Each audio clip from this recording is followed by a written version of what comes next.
Hello student, biotech के application के chapter में हम पहला भाग शुरू कर चुके थे। बायोटेक का एग्रीकल्चर में एप्लीकेशन, ठीक है। और उसमें हम 5 अलग अलग प्रकार के एप्लीकेशन बता चुके हैं। अलग अलग उद्देश्य से कई तरह की जीएम फसलें, ट्रांसजेनिक फसलें बनाई गई। आगे बढ़ते हैं, अगला और छठा एप्लीकेशन लेते हैं। जीएम फसलों का निर्माण पीड़क प्रतिरोधकता के लिए भी किया गया, मतलब ऐसी फसलें तैयार की जाएं जो स्वयं भी पीड़क प्रतिरोधी हों। पीड़क हम जानते हैं ये वो जीव होते हैं जो हमारी खड़ी फसल में उसे खा जाते हैं, उसमें रोग पैदा करके उसे नष्ट कर देते हैं। पीड़कों की वजह से हर साल कृषि में काफ़ी नुकसान होता है और इस नुकसान को कम करने के लिए हम फिर पीड़कनाशी छिड़कते हैं, पीड़कनाशी, कीटनाशी। और ये पीड़कनाशी, कीटनाशी भी जहरीले पदार्थ हैं, इनके हानिकारक प्रभाव कई सारे हैं। तो एग्रीकल्चर में इस लॉस को बचाने के लिए जो पीड़कनाशी छिड़के जाते हैं वो फिर और लॉस करते हैं। तो यहाँ एक उद्देश्य है कि अगर हम जीन स्थानांतरण द्वारा कुछ ऐसी तकनीक लगाएं जिससे कि हमारा पौधा स्वयं पीड़क प्रतिरोधी हो, उसे पीड़कनाशी छिड़कने की जरूरत ना हो, ऐसी कोशिश की भी गई है। इस पर्टिकुलर एप्लीकेशन को एनसीईआरटी ने काफ़ी अच्छे से और डिटेल में समझाया है। बाकी जो 5 एप्लीकेशन हमने पहले पढ़े उनमें हमने केवल नाम बताए हैं आपको कि किन किन उद्देश्य से क्या क्या बनाया गया है। अब हम जो है अगला पार्ट लेते हैं, पीड़क प्रतिरोधी फसलें विकसित करना। ये हमारा एक और उद्देश्य है एग्रीकल्चर में, इस बायोटेक के एप्लीकेशन में, ठीक है।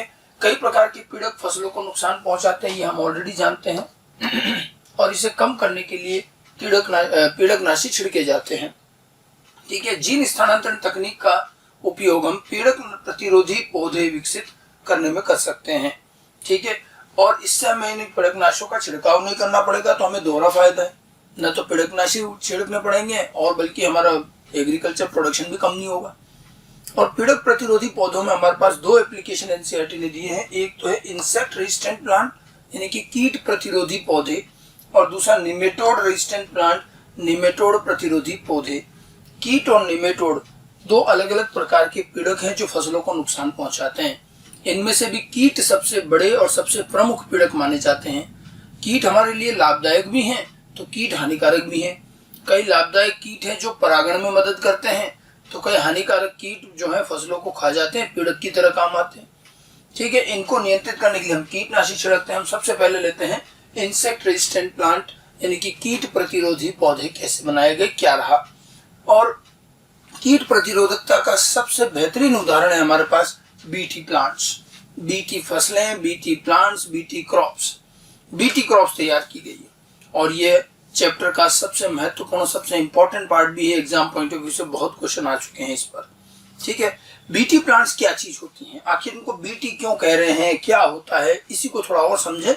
तो बीटी प्लांट्स को इसलिए ऐसा बोला जा रहा है क्योंकि इनमें एक बैक्टीरिया बैसिलस thuringiensis का क्राई जीन ट्रांसफर किया गया। कुछ लोग पहले इसे बीटी जीन बोलते थे, बट एक्चुअल में इसका नाम क्राई जीन बोला जाता है। तो इन पौधों में हमने बैक्टीरिया का एक जीन ट्रांसफर किया है। बैक्टीरिया कौन सा? Bacillus thuringiensis।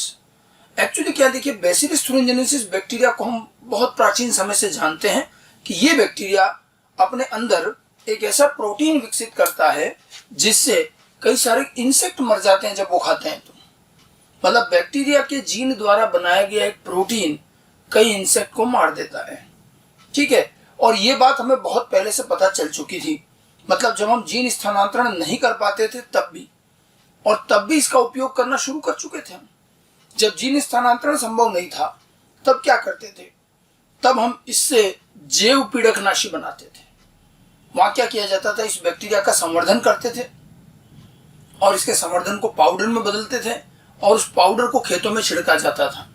विश्व का पहला जैव पीड़कनाशी बायोपेस्टिसाइड ये बीटी से ही बनाया गया था, ठीक है, स्पोरिन और थोरियोसाइड के नाम से। तो उस समय तो हम क्या करते थे, बैक्टीरिया का कल्चर करके उसे पाउडर में बदल करके फिर फसलों पर छिड़कते थे। तो लंबा काम था, लेकिन काफी समय किया गया। फिर जब जीन स्थानांतरण तकनीक विकसित हुई तो वैज्ञानिकों ने सोचा कि हम इतना लंबा काम क्यों करें कि भाई पाउडर बना के छिड़कें, इसकी बजाय बैक्टीरिया का वो जीन ही निकाल के पौधे में डाल दो, तो पौधे के अंदर ही अंदर वो प्रोटीन बनेगा और जैसे इंसेक्ट उसको खाने आएगा वो मर जाएगा और पौधा कीट प्रतिरोधी हो जाएगा। यही कंसेप्ट इसमें यूज किया गया और ऐसे पौधों को हम बीटी प्लांट्स कहते हैं। जिन पौधों के नाम के आगे बीटी लगा है अर्थात उसमें बैसिलस thuringiensis का जीन है और ये पौधा कीट प्रतिरोधी है। ठीक है, तो बैसिलस thuringiensis का क्राई जीन ट्रांसफर किया गया है। क्राई जीन क्या करता है, जो मैंने आपको बताया कि एक विषैला इंसेक्टिसाइडल प्रोटीन बनाता है जिससे कई इंसेक्ट मारे जाते हैं। क्राई जीन जो है प्रोटीन बनाता है इंसेक्टिसाइडल, जो इंसेक्ट को मार दे वो इंसेक्टिसाइडल कहलाता है। ये प्रोटीन बनाता है, इससे कई इंसेक्ट, सारे इंसेक्ट नहीं मरते, फिर से कह रहे, बट कई सारे मारे जाते हैं। कौन से इंसेक्ट मारे जाते हैं, इस पर अगला क्वेश्चन आता है। तो ध्यान रखें, मुख्य रूप से 3 प्रकार के इंसेक्ट मारे जाते हैं। 3 अलग अलग इंसेक्ट समूह के इंसेक्ट इससे मारे जाते हैं। कौन से 3 है ये भी पूछा जाता है। लेपिडोप्टेरन कीट समूह, कोलियोप्टेरन कीट समूह एवं डिप्टेरन कीट समूह। कीटों के ये 3 अलग अलग समूह और एक प्रत्येक समूह में कई प्रकार के कीट हैं। तो ये 3 प्रकार के इंसेक्ट समूह जो हैं इनके इंसेक्ट इस प्रोटीन से मारे जाते हैं। लेपिडोप्टेरन, कोलियोप्टेरन, डिप्टेरन। जैसे लेपिडोप्टेरन में कौन कौन से कीट आते हैं, 1-2 उदाहरण एनसीईआरटी ने दिए हैं। टोबैको बडवर्म एवं आर्मी वर्म, ये इंसेक्ट के नाम है, याद रखना है। ऐसे कोलियोप्टेरन में बीटल्स आती है। ठीक है, डिप्टेरन में फ्लाइज एंड मॉस्किटो, मक्खी और मच्छर आते हैं। तो इस तरह के जो ये 3 प्रकार के कीट समूह हैं इनके विरुद्ध बैक्टीरिया का क्राई जीन बड़ा इफेक्टिव है और इसके प्रोटीन से इनकी मृत्यु हो जाती है। अगर हमारी फसल को इन 3 अलग अलग 3 समूह के किसी भी इंसेक्ट से नुकसान हो रहा है तो हम उस फसल में बीटी जीन ट्रांसफर करके उसे बचा सकते हैं और फसल को कीट प्रतिरोधी बना सकते हैं। ठीक है, अब यहाँ 2 सवाल आते हैं। पहला कि अगर ये प्रोटीन इतना विषैला है कि कीट मर रहा है तो बैक्टीरिया स्वयं क्यों नहीं मर जाता। हम देखते हैं बैक्टीरिया को कुछ नहीं होता, बल्कि जिस प्लांट में हम जीन ट्रांसफर करेंगे उसको भी कुछ नहीं होता, मरता सिर्फ इंसेक्ट ही। तो आखिर बैक्टीरिया स्वयं इस विषैले प्रोटीन से क्यों नहीं मर जाता और कीट किस प्रकार से मर जाता है, कीट में आखिर ये प्रोटीन क्या करता है कि उसकी वजह से डेथ हो जाती है। इन 2 प्रश्नों को अलग अलग पूछा जाता है। पहले हम बैक्टीरिया की बात करें तो अध्ययन करने पर पता चला कि बैक्टीरिया के अंदर ये प्रोटीन कभी सक्रिय रूप में होता ही नहीं है। बैक्टीरिया के अंदर ये प्रोटीन कणों और रवों के रूप में पाया जाता है और ये जब तक कणों और रवों के रूप में रहेगा तो निष्क्रिय रहता है, इनएक्टिव प्रोटीन है। तो बैक्टीरिया में क्योंकि ये प्रोटीन इनएक्टिव रहता है, कणों के रूप में रहता है, तो बैक्टीरिया को कोई नुकसान नहीं होता। फिर क्या होता है, जब कीट इसे खाता है तो इंसेक्ट के शरीर में जाते उसके मध्य आंत में, मिडगट में, क्योंकि वहां क्षारीय माध्यम होता है, इस प्रोटीन के क्रिस्टल उस क्षारीय माध्यम में घुल जाते हैं। ठीक है, और जैसे ये प्रोटीन के क्रिस्टल घुलते हैं ये प्रोटीन सक्रिय हो जाता है। सक्रिय होते ये क्या करता है, कीट की जो मध्य आंत, जो मिडगट की जो भित्ति या जो उसकी वॉल है, मिडगट की जो वॉल है उसकी कोशिकाओं पर जाकर ये प्रोटीन जुड़ जाता है और कोशिकाओं की कोशिका झिल्ली में छिद्र कर देता है। अब कोशिका झिल्ली में छिद्र होंगे तो बाहर से जल या वाटर जो है कोशिकाओं के अंदर जाएगा, कोशिकाओं में स्फीतनेस आ जाएगी, मतलब वो फूल जाती हैं। तो हम देखते हैं कि ये प्रोटीन जाकर मिडगट की भित्ति पर लगता है, उनकी कोशिकाओं की झिल्ली में छिद्र कर देता है। इससे हम देखते हैं कि भित्ति में सूजन आ जाती है, कोशिकाएं फूल जाती और अंततः ये इतनी फूलती है कि फिर ये बस्ट हो जाती, फट जाती है और पूरी भित्ति फट जाती है। और इंसेक्ट के मध्य आंत की पूरी भित्ति फटने की वजह से, भित्ति के नष्ट होने की वजह से अंततः कीट की मृत्यु हो जाती है। तो ये पूरा जो प्रोटीन है ये कीट के शरीर में आकर क्षारीय माध्यम की वजह से सक्रिय होकर ये काम करता है। क्षारीय माध्यम चाहिए उसको, उसकी क्रिस्टल को घुलने के लिए। अन्यथा ये प्रोटीन, अन्यथा ये बैक्टीरिया में और जिस पौधे में जीन ट्रांसफर करेंगे उसमें ये निष्क्रिय कणों के रूप में, क्रिस्टल्स के रूप में पाया जाता है। ठीक है, तो ये दोनों बातें ध्यान रखनी है और उसको प्रॉपरली ढंग से लिख भी ले। ठीक है, क्राई जीन का विषैला प्रोटीन स्वयं बैक्टीरिया को नहीं मारता है क्योंकि बैक्टीरिया में ये प्रोटीन निष्क्रिय अघुलनशील कणों के रूप में पाया जाता है और क्योंकि ये क्रिस्टल कणों के रूप में पाया जाता है अतः इस प्रोटीन का ही नाम हमने क्रिस्टल प्रोटीन कर रखा है। शॉर्ट में इसको क्राई प्रोटीन कहते हैं और इसके जीन को हम क्राई जीन कहते हैं। तो इसलिए इस जीन का नाम भी क्राई जीन रखा है। कुछ लोग बीटी जीन बोलते थे, वो बीटी बैक्टीरिया के नाम की वजह से था। ठीक है, क्राई। अच्छा, क्राई शब्द जब हम लिखते हैं तो अगर कैपिटल सी से क्राई लिखा है तो ये प्रोटीन का नाम है, और जीन का नाम जब लिखेंगे तो स्मॉल सी से क्राई लिखेंगे, CRY, क्राई जीन। लिखने में थोड़ा अंतर रखते हैं, जीन के नाम को स्मॉल सी से लिखेंगे और प्रोटीन के नाम को कैपिटल सी से लिखेंगे। क्राई क्यों कह रहे हैं? क्योंकि क्रिस्टल के रूप में पाया जाता है। अब कीट में देखो क्या होता है, जब कीट इसे खाता है तो इस प्रोटीन के कण कीट की मध्य आंत मिडगट में क्षारीय माध्यम, ये अच्छे से याद रखना, ये पूछा गया, एल्कलाइन क्षारीय माध्यम होने के कारण घुल जाते हैं और जिससे ये प्रोटीन सक्रिय हो जाता है। आई बात समझ में? फिर क्या बताया था, यह सक्रिय प्रोटीन मध्य आंत की आंतरिक उपकला कोशिकाओं से जुड़ता है। मध्य आंत की अंदर की जो उपकला एपिडर्मल सेल्स हैं उनसे जाकर जुड़ता है, ठीक है। वह उसकी झिल्ली में छिद्र कर देता है जिससे कोशिकाओं में सूजन आ जाती है और अंततः कोशिकाओं का लयन, लाइसिस हो जाता है और मध्य आंत नष्ट हो जाती है। मध्य आंत के नष्ट होने के कारण कीट की भी मृत्यु हो जाती है। तो बैक्टीरिया पर इसका कोई प्रभाव क्यों नहीं है और इंसेक्ट किस प्रकार से मारा गया, दोनों बातें आपको अच्छे से आनी चाहिए। बहुत आसान सी बात है, समझा जा सकता है। बीटी के ऊपर इतने बार क्वेश्चन आ चुका है कि लगभग हर लाइन पूछी जा चुकी है, तो अच्छे से ध्यान भी रखिएगा। इसको समझ में आ गई बात कि बैक्टीरिया क्यों नहीं मर रहा और कीट कैसे मर रहा है। अब इस क्राई जीन पर जब आगे अध्ययन किया गया तो एक और बात देखी गई कि क्राई जीन जो है एक ही प्रकार का जीन नहीं, भांति भांति के बैक्टीरिया, बैसिलस thuringiensis में भी कई प्रकार के प्रभेद हैं, स्ट्रेन हैं, और उनमें भी क्राई जीन के भी कई प्रकार मिले हैं। तो अंततः क्राई जीन का वर्गीकरण किया गया ढंग से, समूह बनाए गए, क्राई 1, क्राई 2, क्राई 3, और उस समूह में भी उप समूह थे, क्राई 1A, 1B, 1C ऐसे, और अलग अलग तरह तरह के क्राई जीन पता चले हैं। फिर अब पता चला है कि एक्चुअली हर क्राई जीन एक विशिष्ट प्रकार के इंसेक्ट को ही मारता है और वो फिर दूसरे किसी इंसेक्ट को नहीं मारता, अर्थात ये कीट समूह विशिष्ट है। मतलब अलग अलग प्रकार के कीटों के लिए अलग अलग प्रकार के जीन हैं। तो आपको जब जीन स्थानांतरण करना होगा तो आपको इस बात का ध्यान रखना पड़ेगा कि आपको कौन से कीट को नष्ट करना है, उसके अनुसार जीन लेना पड़ेगा। और जिस पौधे में आप जीन ट्रांसफर कर रहे हो उस पौधे को कोई नुकसान नहीं होना चाहिए, ये भी जांचना पड़ता है। तो क्राई जीन पर जब आगे अध्ययन किया गया तो ऐसा नहीं है कि कोई एक ही जीन है जो सारे कीट को मार रहा हो। क्राई जीन कई प्रकार के होते हैं और ये कीट समूह विशिष्ट हैं, अलग अलग कीटों के लिए अलग अलग जीन हैं, ठीक है। और इसीलिए क्राई जीन का चयन, अपने प्रयोगों के लिए क्राई जीन का चयन दो कारकों पर निर्भर करेगा। पहला तो कीट कौन सा नष्ट करना है, कीट का प्रकार, और दूसरा किस पौधे में जीन स्थानांतरित होना है, होस्ट सेल का प्रकार, क्योंकि उस होस्ट पादप पर भी नुकसान नहीं होना चाहिए और कीट मरना चाहिए। तो इन दोनों चीजों को देख करके हम जीन तय करेंगे। और ध्यान रखिएगा अलग अलग तरह के कीटों के लिए अलग अलग प्रकार के जीन होते हैं। क्लियर? ठीक है। और हाँ, एक दो उदाहरण भी एनसीईआरटी ने दिए, हम एनसीईआरटी वाले उदाहरण देखें। Cry 1AC gene, cry 2AB gene, ये क्राई जीन के प्रकार हैं। क्राई 1AC, क्राई 1AB, ये दोनों जीन बॉलवर्म कीट के लिए काम आते हैं। अगर फसल को बॉलवर्म कीड़े से प्रतिरोधी बनाना है तो ये जीन ट्रांसफर होंगे। ऐसे क्राई 1AB जीन, ये कॉर्न बोरर, इसको मक्का छेदक भी कहते हैं, मक्का छेदक कीट के में काम आता है। तो इसी प्रकार से अलग अलग कीटों के लिए अलग अलग जीन होंगे। ये दो कीटों के जीन एनसीईआरटी ने हमें दिखाए हैं तो हम इनको जरूर याद रखें। ठीक है।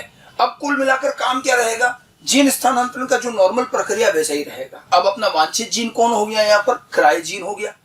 तो सबसे पहले तो हम एक वांछित जीन का चयन करेंगे। भाई हमारी फसल में कौन से कीट से नुकसान हो रहा है वो जांच लिया, उसके आधार पर हमने एक उपयुक्त क्राई जीन का चयन किया, क्राई जीन को निकाला और वाहक की मदद से अब उस फसल की पौधे में ट्रांसफर करेंगे। वाहक कौन सा लेंगे, पौधे का काम है तो टीआई प्लाज्मिड लेंगे। मतलब जो प्रक्रिया रहती है वैसे तो हम पहले पढ़ चुके हैं, फिर भी निर्माण की प्रक्रिया क्या रहेगी, कीट प्रतिरोधी पौधों के निर्माण की प्रक्रिया, एक उपयुक्त क्राई जीन का चयन किया जाएगा और फिर इसे टीआई प्लाज्मिड वाहक की मदद से होस्ट प्लांट में स्थानांतरित कर दिया जाता है। और इस तरह से कई प्रकार के बीटी प्लांट्स बनाए जा चुके हैं। मैंने आपको कुछ नाम दे रखे हैं, ये BT cotton, BT soybean, BT tobacco, BT rice, BT corn, BT brinjal, BT mustard, जिनमें भी बेसिलस thuringiensis का क्राई जीन डाला गया है, उनके नाम के आगे एक उपसर्ग बीटी लगाते हैं।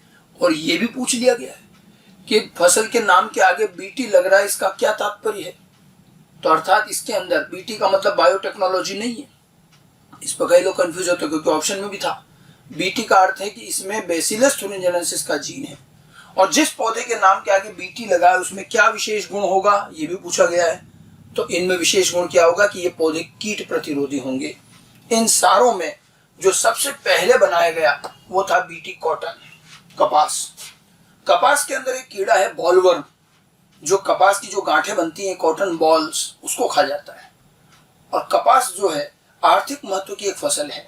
पूरा वस्त्र उद्योग के आधारभूत फसल ही यही है। कपास की पैदावार कम होने और ज्यादा होने से औद्योगिक और कई जगहों पर इसका प्रभाव पड़ेगा। ठीक है, अब उस बॉलवर्म को नियंत्रित करने के लिए हम फिर कीटनाशी छिड़कते थे, तो वो भी महंगा पड़ता था, नुकसान भी करता था। फिर हमने क्या किया कि इस कॉटन के अंदर बीटी जीन ट्रांसफर किया, क्राई जीन। अब क्या है, जैसे बॉलवर्म आके कपास को खाने लगता है, थोड़ा सा ही खाता है कि इस प्रोटीन की वजह से उसकी मृत्यु हो जाती है। तो बीटी कपास को ये बॉलवर्म खा नहीं पाता, तो इस बॉलवर्म की वजह से होने वाला नुकसान हमारा बच गया। बिना कीटनाशी छिड़के हुए भी हमारी पैदावार बढ़ गई। ठीक है, और बीटी कॉटन एक ऐसी सफल ट्रांसजेनिक क्रॉप है जिसको समस्त विश्व में जहां जहां भी कपास उगाया जा सकता है वहां सब जगह ये काम में आती है। बहुत कम ही ट्रांसजेनिक उत्पाद ढंग से यूज हो रहे हैं। मैं आपको एप्लीकेशन के चैप्टर में जो ये उदाहरण बता रहा हूँ, मैंने पहले ही कहा था कि जो बनाए गए हैं वो बता रहा हूँ। इनमें से कितने वास्तव में काम आते हैं ये अलग अलग है। कुछ देशों में काम आते हैं, कुछ में परमिशन नहीं है। बीटी कॉटन को लगभग सब ने परमिशन दी, और ये बहुत पहले बनाया जा चुका है और बड़ी सफलतापूर्वक सब जगह उगाया जाता है और इसकी पैदावार भी काफी अच्छी होती है। ट्रांसजेनिक फसलों में जो सबसे आसानी से जो उगाई जा रही है बिना किसी विवाद और ऑब्जेक्शन के, वो बीटी कॉटन ही है। ठीक है, और इससे पैदावार निश्चित रूप से बड़ी भी है, और ये बॉलवर्म के लिए प्रतिरोधी और ये काफी उपयोग किया जाता है। लेकिन इस कॉटन के अलावा अन्य जितनी ये फसलें हैं, इनमें जीन स्थानांतरण करके बनाया तो है इनको, लेकिन अभी ये बीटी कॉटन की तरह विस्तृत रूप से उपयोग में नहीं आती। और बीटी और इस क्राई जीन में इस पूरी प्रक्रिया में एक विवाद है जो अब थोड़ा बहुत जाके सुलझा है। विवाद क्या है, देखिए, जब ये पूरी हमने जो मैकेनिज्म पढ़ी, इसमें आप देखो क्या हो रहा है कि ये जीन एक विषैला प्रोटीन बना रहा है और जिससे इंसेक्ट मर जा रहा है और फसल बढ़िया हो जाती है। अब आप देखिए, वो विषैला प्रोटीन है तो पौधे के अंदर ही। अब उस पौधे से जो भी फल और जो भी चीज बनेगी, बीज बनेगा, उसमें भी रहेगा ही। कीट तो मर गया और पैदावार बढ़ गई, ठीक है बात, लेकिन वो जहरीला प्रोटीन है तो अभी भी पौधे के उन भागों में। अब इस पौधे का फल बीज अगर हमने खाया, मानव ने खाया, तो मानव के शरीर में भी ये जहरीला प्रोटीन जाएगा, बिल्कुल जाएगा। और मानव की भी आंत में तो क्षारीय माध्यम ही है, तो वहां जाकर के इसके प्रोटीन के कण घुलेंगे सही और ये सक्रिय भी होगा। तो ये मानव को क्या नुकसान पहुंचाएगा, कीट को तो मार देता ही। अब मानव की आंतों में जाकर के जब ये प्रोटीन घुलेगा तो मानव को क्या नुकसान पहुंचेगा, मानव के स्वास्थ्य संबंधी क्या परेशानियां आएंगी, इसको लेकर के बहुत ज्यादा शुरू में अध्ययन नहीं हुआ था और इस वजह से एक बड़ी विवाद रही। लोगों ने इसे फसलीय पौधों में, खाद्य पौधों में स्वीकार नहीं किया। आप देखिए, कॉटन में इसलिए स्वीकार किया गया, कॉटन हम खाते नहीं है, अखाद्य फसल है, तो चल रहा है। लेकिन इसके अलावा जितनी भी ये फसलें हैं सभी खाने योग्य और भोजन के रूप में जिनको काम में ले रहे हैं, उसमें अभी भी हम बीटी जीन को आसानी से यूज नहीं करते। काफी लंबे समय तक तो बिल्कुल यूज नहीं किया गया और पहले यह कहा गया कि मानव स्वास्थ्य पर इसका क्या प्रभाव है, इसका अध्ययन करें।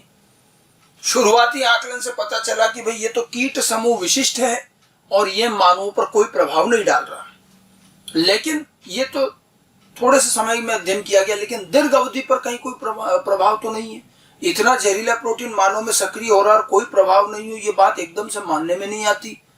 तो लंबी अवधि के लिए भी अध्ययन किए गए, सालों से ये अध्ययन चल रहे हैं और इसके परिणाम भी अब आने लगे हैं कि दीर्घ अवधि में जाकर के भी मानव स्वास्थ्य पर इसका कोई ऐसा हानिकारक प्रभाव नहीं देखा गया है। उसके बाद इन फसलीय खाद्य पौधों में बीटी जीन को अलग अलग देशों में, कुछ देशों में स्वीकार किया गया और वहां ये उगाए जा रहे हैं भारत में भी प्रायोगिक तौर पर बीटी मस्टर्ड सरसों को कुछ क्षेत्रों में लगाया गया है, उसका प्रभाव अध्ययन किया जा रहा है। तो ये कंसेप्ट बहुत अच्छा है, लेकिन इसमें बस एक ही नकारात्मकता है कि खाद्य पौधों में अगर ये जीन होगा और ये विषैला प्रोटीन होगा तो इससे मानव पर कोई असर पड़ेगा या नहीं पड़ेगा, ये जानना जरूरी है।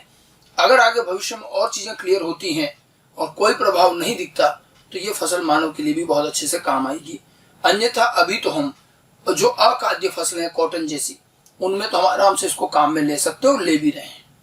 ठीक है, तो कीट प्रतिरोधकता कैसे लाई गई और जीन स्थानांतरण तकनीक हमारे कैसे काम आई, उसका एक बड़ा अच्छा उदाहरण था ये कि हमने बैसिलस thuringiensis बैक्टीरिया का बीटी जीन ट्रांसफर किया। ठीक है, हालांकि खाद्य फसलों में भी विवाद है लेकिन कार्य जारी है। तो ये तो हमारा पीड़क प्रतिरोधी पौधों का पहला उदाहरण था बीटी का। अच्छा, इस बीटी के बारे में, बीटी प्लांट्स के बारे में एनसीईआरटी ने भी काफी लिखा है।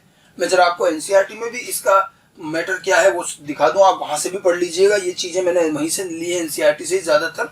ठीक है, एनसीईआरटी में मैंने आपको शुरू में थोड़ा सा इस चैप्टर की पेज नंबर 228 पर हमने शुरू में ये पढ़ा था, एग्रीकल्चर में हरित क्रांति की बातें की थी हमने, बायोटेक की एप्लीकेशन की। फिर जब हम आगे बढ़ते हैं तो ये पेज नंबर 228 चल रहा है। अब यहाँ पर दिखा रखा है कि जो आनुवांशिक रूप से रूपांतरित फसलें हैं उनका उपयोग किन किन कारणों के लिए किया गया।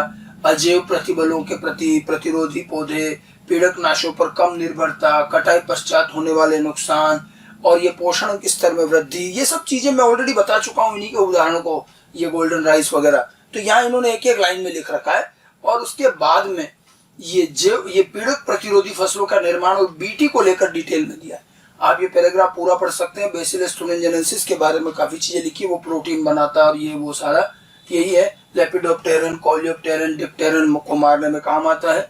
फिर अगले पेज पर आते हैं तो यहाँ पर भी ये बैक्टीरिया को क्यों नहीं मारता, क्योंकि ये निष्क्रिय रूप में रहता है। फिर इंसेक्ट को कैसे मारता है तो दे रखा क्षारीय पीएच की वजह से ये घुल जाता है, सारी चीजें दे रखी हैं। और यहाँ पर ये क्राई 1AC, क्राई 2AB जो मैंने आपको बताया वो भी दिखा रखे। मतलब ये पूरा पैराग्राफ आप अच्छे से पढ़ लें। बीटी के बारे में दे रखा और एक डायग्राम भी दे रखा। देखिए ये कॉटन की बॉल दिखा रखी, ये कपास की गांठ है, इसके अंदर देखो वो कीड़ा लगा हुआ दिख भी रहा है, यहाँ पर छेद दिखा रखा है। ठीक है, इस तरह से ये इसको नुकसान पहुंचाता है, ये दोनों दिखा रखे हैं।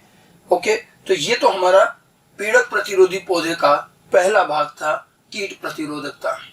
ठीक है, अगले भाग पर आते हैं। दो चीज बताई थी हम, दूसरी चीज लेते हैं निमेटोड प्रतिरोधी पौधे। ठीक है, जिस तरह से कीट प्रतिरोधी बनाया गया इसी तरह से निमेटोड प्रतिरोधी फसलें भी बनाई गई। हालांकि अगर हम कीट और निमेटोड की तुलना करें तो कीट जो है वो बहुत ही बड़े और बड़े ही विस्तृत प्रकार के पीड़क हैं। पीड़कों में सबसे मुख्य ही कीट होते हैं, इंसेक्ट होते हैं, सबसे ज्यादा फसलें वही खराब करते हैं। उसकी तुलना में अगर निमेटोड की बात करें तो निमेटोड इतने बड़े पीड़क नहीं है। आप एनिमल किंगडम वर्गीकरण में भी पढ़ते हैं, निमेटोड जो है निमेटो हेलमिंथिस समूह से बिलोंग करते हैं। और इन निमेटोड में ज्यादातर निमेटोड स्वतंत्र जीवी हैं और वो किसी पे परजीवी नहीं है, किसी में रोग पैदा नहीं करते। केवल कुछ ही निमेटोड हैं जो पौधों और जंतुओं पर परजीवी हैं, उनमें रोग पैदा करते हैं, उन्हें खत्म कर देते हैं। उन्हीं में से कुछ निमेटोड हैं जो फसलों को भी नुकसान पहुंचाते हैं, जैसे एक उदाहरण है मेलिडोगाइनी। ठीक है, तो कुछ निमेटोड पौधे और जंतुओं पर परजीवी होते हैं और उनमें रोग उत्पन्न करते हैं। तो निमेटोड इतने बड़े पेस्ट नहीं है, इतने बड़े पीड़क नहीं है। जैसे उदाहरण के तौर पर मेलिडोगाइनी इनकॉग्निशिया, मेलिडोगाइनी इनकॉग्निशिया ये जो निमेटोड है ये पौधों में, जैसे तंबाकू के पौधों में एक रोग उत्पन्न करता है, रूट नॉट डिजीज। इसके अंदर क्या होता है, जड़ों में बड़ी बड़ी गांठें बन जाती हैं और जड़ वहां से अल्टीमेटली टूट जाती है, जड़ों में नॉट्स बन जाते हैं, गांठ कहते हैं उसको, और जड़ वहां से खत्म हो जाती है। ये निमेटोड पौधे की या फसल की जड़ तंत्र को समाप्त कर देता है और जड़ें खराब खत्म हो जाती हैं तो पूरी फसल खत्म।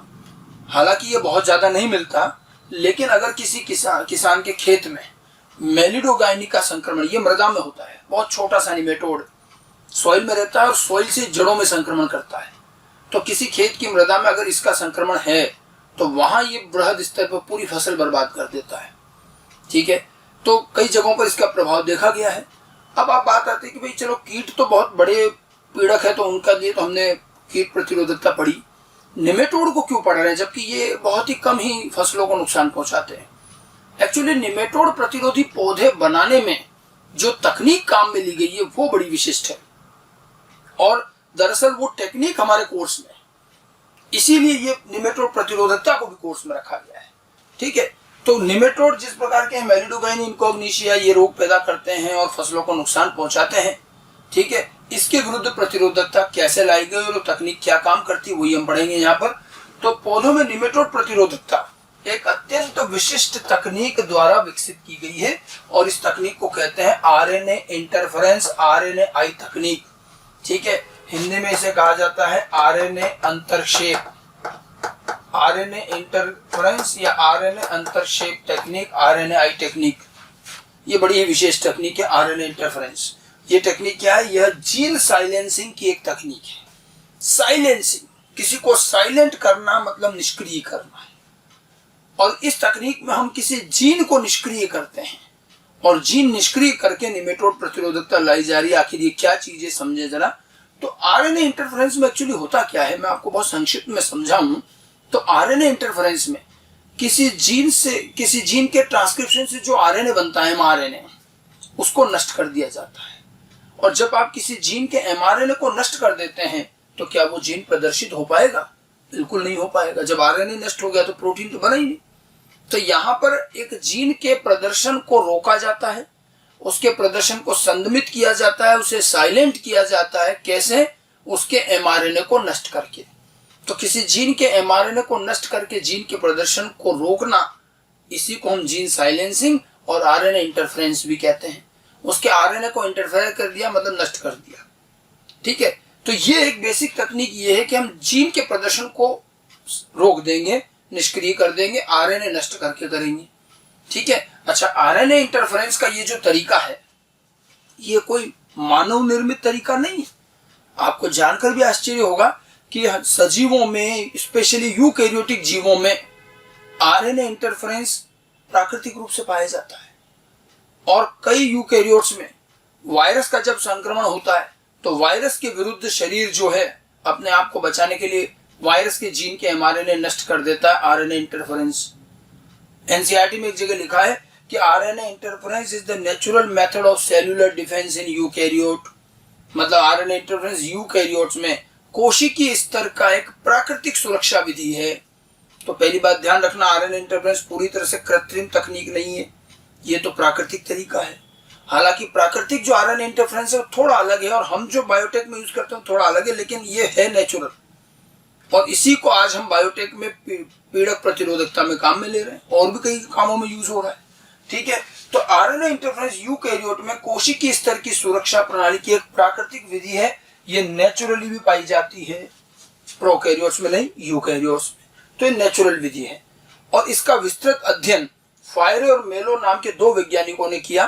फायरे और मेलो ने आरएनए इंटरफेरेंस तो पहले से ध्यान है हमें, प्राकृतिक विधि है। फायरे और मेलो दो वैज्ञानिकों ने इस तकनीक को निमेटोड पर अप्लाई किया है और इस कार्य के लिए उनको 2006 का नोबेल प्राइज भी मिला है। और आप देखिए, ये भी एक कारण है जिस वजह से आज हमारे एनसीईआरटी सिलेबस में इस तकनीक को रखा है। हम जो ये एनसीईआरटी पढ़ते हैं ये 2006 में पहली बार आई थी।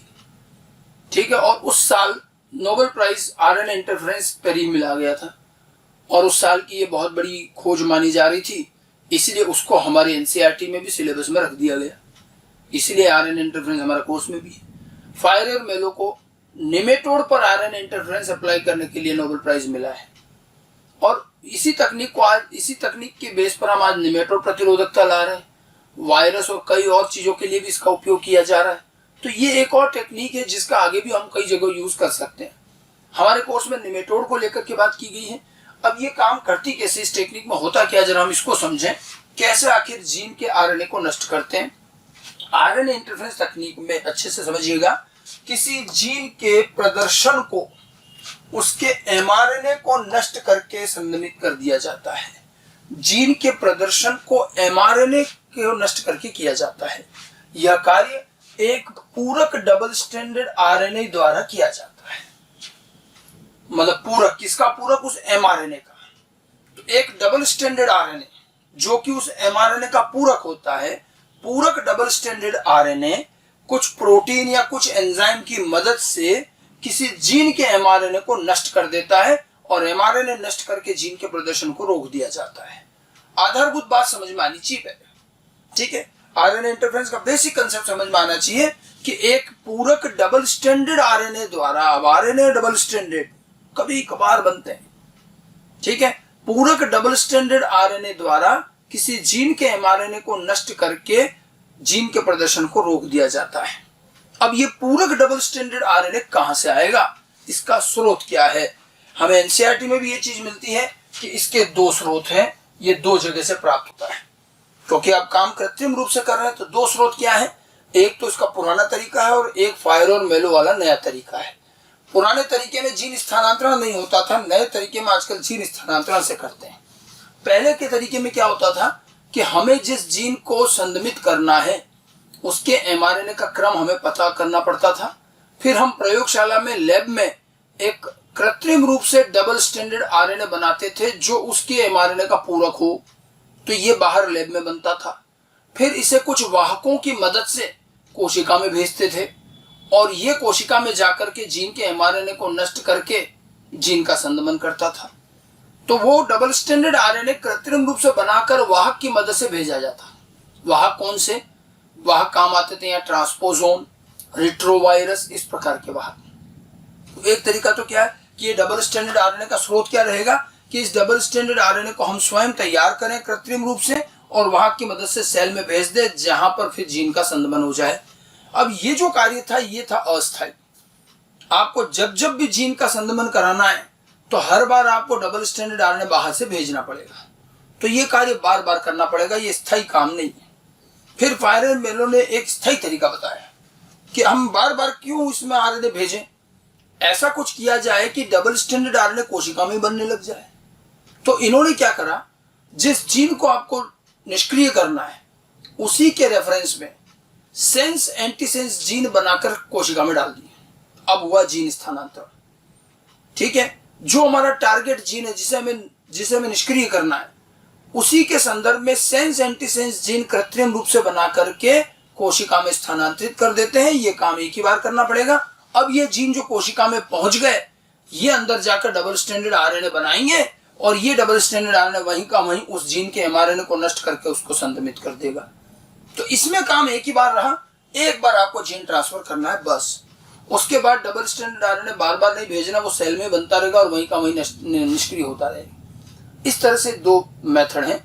निमेटोड प्रतिरोधकता में भी दूसरा वाला स्थायी तरीका ही काम में लिया गया, ठीक है। तो दो स्रोत हैं। पहला स्रोत क्या हुआ, इस पूरक डबल स्ट्रैंडेड आरएनए को कृत्रिम रूप से बनाकर कुछ वाहकों जैसे रिट्रोवायरस और ट्रांसपोजोन की मदद से सेल में भेज दिया जाता है, ठीक है, जहां ये एमआरएनए नष्ट करके जीन की साइलेंसिंग कर देता है और ये एक अस्थायी विधि है। आजकल अब ये कमी काम आती है। दूसरा तरीका क्या, कोशिका में सेंस व एंटीसेंस जीन स्थानांतरित कर दिया जाता है जो सेल में ही डबल स्ट्रैंडेड आरएनए बना देता है और यह डबल स्ट्रैंडेड आरएनए लक्षित जीन के एमआरएनए को नष्ट करके उसकी साइलेंसिंग कर देता है और ये स्थायी विधि है, ठीक है। तो इसमें जरूर है कि हम सेंस एंटीसेंस जीन भेजें। अब ये समझने के लिए मैंने आपको फ्लेवर सेवर टमाटर का एक तरीका बताया था, वहां हमने एंटीसेंस टेक्नोलॉजी पढ़ी थी। एंटीसेंस टेक्नोलॉजी और ये आरएनए इंटरफेरेंस टेक्निक काफी मिलती जुलती है। एंटीसेंस टेक्निक में फ्लेवर सेवर टोमेटो बना था, वहां हमने फलों के पकने की क्रिया धीमी की थी। वहां हमने क्या किया था, पॉलीगैलेक्टोयूरेनेज एंजाइम के जीन के प्रदर्शन को धीमा किया था, निष्क्रिय नहीं किया था। वहां हमने एक ऐसा जीन ट्रांसफर किया था जो हमारे ओरिजिनल जीन का एंटीसेंस था, उल्टा प्रमोटर बदल के, ठीक है, ताकि उसका एमआरएनए जीन के एमआरएनए से पेयरिंग करके नष्ट कर देता है। तो बहुत सारे एमआरएनए नष्ट हो जाते हैं, एंजाइम कम बनता, यही था, ठीक है। जैसे हमने वहां एंटीसेंस बनाया था ऐसे ही काम करना, यहाँ भी एंटीसेंस बनाना, लेकिन ये तरीका थोड़ा सा अलग है।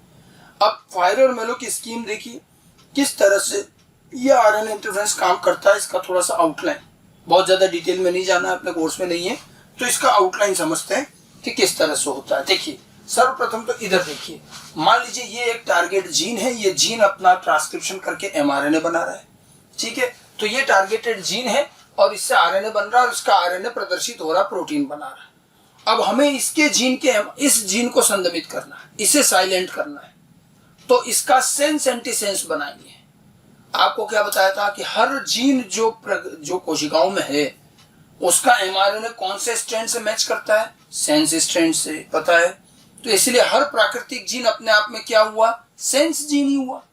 तो अगर ये जीन अपना आरएनए बना, तो एक तो मैंने इसी जीन की कॉपी कर ली, यूं की यूं कृत्रिम रूप से वापस जीन बना दिया, ये रहा वो इतना हिस्सा। अब इसको मैं कह रहा हूं सेंस जीन। कारण क्योंकि जो हर जीन है, जो नेचुरल जीन होता है वो सेंस जीन ही होता है, उसका एमआरएनए सेंस स्ट्रैंड से मैच करता है। फिर हमने इसका बनाया उल्टा एंटीसेंस कि अगर इसका प्रमोटर मान लीजिए इधर है तो ये सेंस जीन है, अब मैं प्रमोटर उधर कर दूं, इसको घुमा दिया, तो ये क्या बन जाएगा? Antisense gene. अब आपको एंटीसेंस जीन कैसे बनाते हैं वो मैंने आपको फ्लेवर सेवर में भी बताया। किसी भी जीन का एंटीसेंस जीन बनाना है तो प्रमोटर पलट दो, प्रमोटर को उल्टा कर दो, तो प्रमोटर रिवर्स करके हमने इसका एक एंटीसेंस जीन बनाया और उस एंटीसेंस जीन को इस सेंस जीन के आगे लाके जोड़ दिया, और ये दोनों जोड़ दिए तो ये पूरा एक सेंस जीन और ये एंटीसेंस जीन। तो ये दो जीन है जिनको जोड़ दिया है। अब हमारा ये पूरा हो गया वांछित जीन, इसको पूरे को वांछित जीन मान लो। तो ये जो पूरा डीएनए है इसकी लंबाई उस जीन की लंबाई से क्या हो जाएगी? डबल। भाई इतना तो वो का वही जीन है और इतना जो है इसी का रिवर्स है, एंटीसेंस जीन। एंटीसेंस जीन कैसे बनता है फ्लेवर सेवर में बताया, वहां जाके फिर देख ले। अब हमने इसको वांछित जीन के रूप में कोशिका में डाल दिया, बस। अब ये अंदर जाके इसका आरएनए बनाएगा। अब इसका आरएनए जो बनेगा इस आधे हिस्से का, ये तो पूरा एक ही बनेगा ये तो। अब आप देखिए ये जो इसका आरएनए है और इधर इसका आरएनए देखें तो ये आरएनए का श्रृंखला यहाँ किस हिस्से से मैच करेगी? इधर वाले से या इधर वाले से? तो जो वो जीन है वैसा का वैसा तो ये वाला सेंस जीन है। तो इतना जो आरएनए का हिस्सा, ये जो अनुक्रम है इधर का जो हरे रंग से बनाया है, उसका अनुक्रम तो उस आरएनए के समान होगा, लेकिन एंटीसेंस जीन के आरएनए का जो अनुक्रम होगा वो उस आरएनए के अनुक्रम का पूरक होगा, क्योंकि एंटीसेंस जीन का आरएनए जो बनता है वो एंटीसेंस से मैच कर रहा है और ये सेंस से मैच करता है, तो ये दोनों पूरक होंगे। तो इस पर तो बाद में बात करते हैं। अब आप देखिए इस आरएनए में पहला आधा भाग दूसरे आधे भाग का पूरक हुआ कि नहीं हुआ? ये सेंस आरएनए, ये एंटीसेंस आरएनए, ये दोनों एक दूसरे के पूरक होते हैं और क्योंकि जुड़े हुए हैं तो ये अपने ही ऊपर ऐसे फोल्ड हो जाता है, ऐसे ये घूम जाता है। तो एक पिन की तरह, ये हेयर पिन की तरह घूम गया और खुद से ही पेयरिंग कर जाता है, और इसी संरचना को अब हम कहते हैं डबल स्ट्रैंडेड आरएनए। ये क्या कहलाता है? Double stranded RNA. तो हमने क्या किया, जो हमारा लक्षित जीन है उसका हमने सेंस एंटीसेंस जीन बनाया और उसको कोशिका में डाल दिया, तो वहां कोशिका में अपने आप ही क्या बन गया? Double stranded RNA. अब ये डबल स्ट्रैंडेड आरएनए उस जीन के एमआरएनए को नष्ट करेगा कुछ प्रोटीन और एंजाइम की मदद से, 2 स्टेप में। इसको भी थोड़ा समझ लें। ऐसा नहीं कि यही जाके सीधा नष्ट कर देगा। इस डबल स्ट्रैंडेड आरएनए से कुछ प्रोटीन आकर जुड़ते हैं। ये प्रोटीन हमारे कोशिका केंद्रक में पाए जाते हैं। ये प्रोटीन कहलाते हैं डाइसर प्रोटीन। तो इससे कुछ प्रोटीन आकर जुड़ेंगे डाइसर, और डाइसर क्या करता है? डबल स्ट्रैंडेड आरएनए के तिरछे टुकड़े कर देता है। तो ये इसके टुकड़े कर देता है, प्रत्येक डाइसर प्रोटीन में इसका एक टुकड़ा आ जाएगा और ऐसे कई सारे टुकड़े हो जाएंगे। अब ये देखिए ये डाइसर प्रोटीन है और इसके अंदर इसी का टुकड़ा है, इसको बोलते हैं एसआई आरएनए। एसआई आरएनए क्या है? Short interference RNA. तो इस डबल स्ट्रैंडेड आरएनए के टुकड़े हो जाते हैं और कई सारे एसआई आरएनए बन जाएंगे, और ये कौन करेगा? Dicer protein. ये हुआ पहला काम। अब इस डाइसर प्रोटीन, इस एसआई आरएनए से एक और प्रोटीन कॉम्प्लेक्स आकर के जुड़ता है, एक बड़ा प्रोटीन कॉम्प्लेक्स जिसमें कई प्रकार के 4-5 तरह के एंजाइम होते हैं। एक एंजाइम कॉम्प्लेक्स आकर जुड़ता है जिसमें मुख्य एंजाइम न्यूक्लियस एंजाइम है, ठीक है। अब इससे एक multi component nucleus enzyme complex आकर जुड़ता है, किससे? एसआई आरएनए से। इसमें न्यूक्लियस एंजाइम है, हेलिकेज है और भी कुछ एंजाइम है। तो एंजाइम का एक समूह इससे आकर जुड़ता है और एक बड़ा कॉम्प्लेक्स बनता है। जब ये जुड़ रहा होता है उस दौरान, क्योंकि इसमें हेलिकेज एंजाइम भी होता है, हेलिकेज जानते हो क्या करता है? डबल स्ट्रैंड को सिंगल स्ट्रैंड। तो जब ये इससे जुड़ता है तो उस दौरान इस डबल स्ट्रैंडेड आरएनए के 2 स्ट्रैंड जो हैं, इस टुकड़े का एक स्ट्रैंड हटा दिया जाता है, ठीक है। तो ये डबल स्ट्रैंडेड आरएनए का एक स्ट्रैंड हटा देता है। तो अब इस कॉम्प्लेक्स के अंदर जहां यहां डबल स्ट्रैंडेड था, यहां सिंगल स्ट्रैंड ही रह जाता है। ये ऐसा ही आरएनए था न्यूक्लियस एंजाइम के जुड़ने के बाद। अब इसे बोलते हैं आरआईएससी रिस्क, मतलब पूरा नाम क्या? RNA induced silencing complex, risk complex बना, ठीक है। तो जीन में, सेल में हमने सेंस एंटीसेंस जीन डाले, उससे डबल स्टैंडर्ड आरएनए बना। Double standard RNA dicer protein से टुकड़े हो गए और प्रत्येक टुकड़े को ऐसे ही आरएनए कहा। इससे फिर न्यूक्लियस एंजाइम का कॉम्प्लेक्स जुड़ा, जिससे डबल स्टैंडर्ड आरएनए का एक स्टैंड हट गया और अब ये कॉम्प्लेक्स कहलाया रिस्क। समझ में यहाँ तक बात? अब आप देखिए, इधर ये हमारा जो टारगेट जीन है, ये टारगेट जीन अपना एमआरएनए बना रहा है और इसका एमआरएनए जा रहा है प्रोटीन बनाने, ये अपना एज यूजुअल काम कर रहा है। इसी समय क्या होता है, ये जो रिस्क कॉम्प्लेक्स है ये आकर के इस एमआरएनए पर जुड़ता है। कैसे जुड़ेगा? इस रिस्क के अंदर आरएनए का एक स्ट्रैंड तो अभी भी है और आरएनए का ये एक स्ट्रैंड इस वाले आरएनए के किसी हिस्से से पूरक हो सकता है, क्योंकि आखिर बना तो इसी से ही है ना। ठीक है, तो बहुत सारे रिस्क कॉम्प्लेक्स बनेंगे, बहुत सारे टुकड़े तो बहुत सारे हुए ना, तो बहुत सारे रिस्क में से कई सारे रिस्क कॉम्प्लेक्स ऐसे होंगे जिनके अंदर जो आरएनए उपस्थित है वो इसके एमआरएनए के किसी किसी हिस्से से पूरक हो। मान लीजिए ये आरएनए इस हिस्से से पूरक है, तो ये आरएनए की मदद से ये पूरा एंजाइम कॉम्प्लेक्स आकर के एमआरएनए पर बाइंड कर जाता है और ये आरएनए की पेयरिंग हो जाती है इतने से हिस्से में। जितने हिस्से में वो पूरक है उतने में पेयरिंग होगी। तो आरएनए की तो पेयरिंग हुई। इसका फायदा क्या हुआ कि इस पेयरिंग के साथ साथ कई सारे एंजाइम का भी पूरा समूह यहाँ आकर के बैठ गया। इन एंजाइम में एक मुख्य एंजाइम है न्यूक्लियस एंजाइम, जो न्यूक्लिक एसिड को काट के खत्म कर देता है। तो जैसे ये एंजाइम यहाँ आकर बैठा, ये पूरा रिस्क कॉम्प्लेक्स ये एमआरएनए के जहां ये बाइंड हुआ वहीं से टुकड़ा कर देगा, काट देगा इसको। और एक ही रिस्क बाइंड नहीं होगा, कई सारे रिस्क है जिसको जहां जहां पूरक हिस्सा मिलेगा वहां वहां बाइंड हो जाएगा और ये हर जगह से एमआरएनए के टुकड़े कर देंगे। एमआरएनए के कई टुकड़े हो गए, अर्थात एमआरएनए नष्ट हो गया। एमआरएनए नष्ट हुआ तो जीन का प्रदर्शन नहीं होगा। ठीक है, तो एमआरएनए के नष्ट होने पर जीन की स्वतः ही क्या हो जाएगी? साइलेंसिंग हो जाएगी। समझ में आई कुछ बात? और यहाँ इतने सारे रिस्क कॉम्प्लेक्स हैं कि ये जीन जितने एमआरएनए बनाएगा सारे नष्ट हो जाएंगे, एक भी नहीं बचेगा।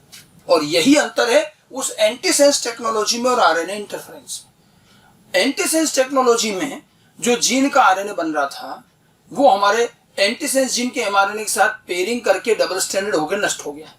लेकिन वहां तब भी कुछ एमआरएनए बाहर आ ही जाते हैं और इसलिए थोड़ा बहुत पकने वाला वो एंजाइम बनता है। वहां हमारा उद्देश्य भी था कि जीन का पूरा संदमन ना हो, धीमी गति से प्रदर्शन हो, क्योंकि हमें फल को पकाना भी तो है। यहाँ हमारा पूरा उद्देश्य है कि जीन बिल्कुल ही निष्क्रिय होना चाहिए, इसलिए यहाँ एंटीसेंस टेक्निक काम नहीं आएगी। ठीक है, क्योंकि एंटीसेंस टेक्निक पूरी तरह से निष्क्रिय नहीं करती। यह आरएनए इंटरफेरेंस है, क्योंकि इसमें इतने सारे रिस्क बनेंगे कि एक भी एमआरएनए को बचे जिंदा नहीं जाने देंगे, बचेगा नहीं, सब मर जाएंगे, सब के सब टुकड़े हो जाएंगे और जीन का पूरी तरह से संदमन हो जाएगा।